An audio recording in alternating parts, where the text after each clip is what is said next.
Here's your Phoenix, Arizona real estate market update for August 2023. Well, just when you thought mortgage interest rates couldn't get any higher, they just did. In fact, the last time rates were this high, Blockbuster Video was about to convert from VHS to DVD, YouTube wasn't invented yet, and Tom Brady hadn't won his first Super Bowl. So if you follow me for a bit, you know that here in Phoenix, Arizona, we currently have fewer homes available than we have buyers.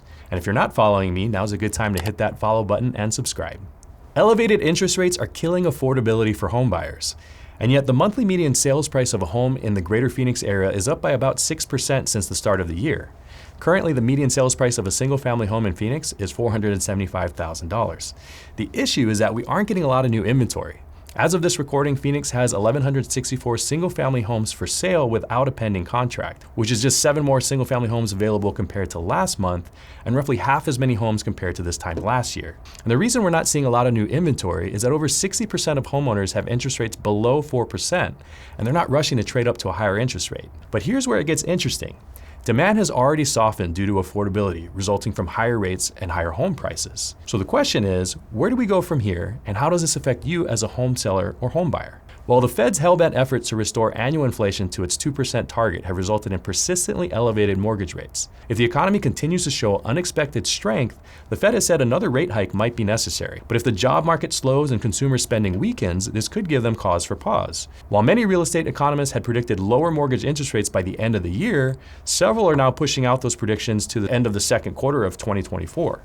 So if elevated interest rates are here to stay for a while, here's what to expect as a home seller. The good news is that elevated rates will keep some of your neighbors from listing their homes, which means less competition in your neighborhood. If you need to sell a home to buy a home, the window of opportunity remains open to cash out your home equity and not have to compete against as many buyers or overpay beyond asking price. On the flip side, days on market may increase a bit. You may receive more offers needing seller concessions to help the buyer buy down their interest rate, and buyers may be less interested if your home requires them to spend additional money on updates. And the good news if you're a home buyer is that you can expect less competition and more opportunities to negotiate seller concessions to buy down your mortgage interest rate.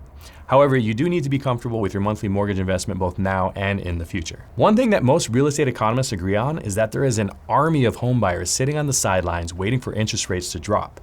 And when they do, these home buyers are going to flood the market, creating multiple offer situations, which is going to put a lot of upward pressure on home prices. So the million-dollar question is, have interest rates reached their ceiling, or will we see them creep higher before the end of the third quarter? And will home prices be affected, or will the combination of reduced supply and demand maintain steady appreciation? Curious to know your thoughts and what you're seeing in your neighborhood. Comment below, like this post, follow, and subscribe.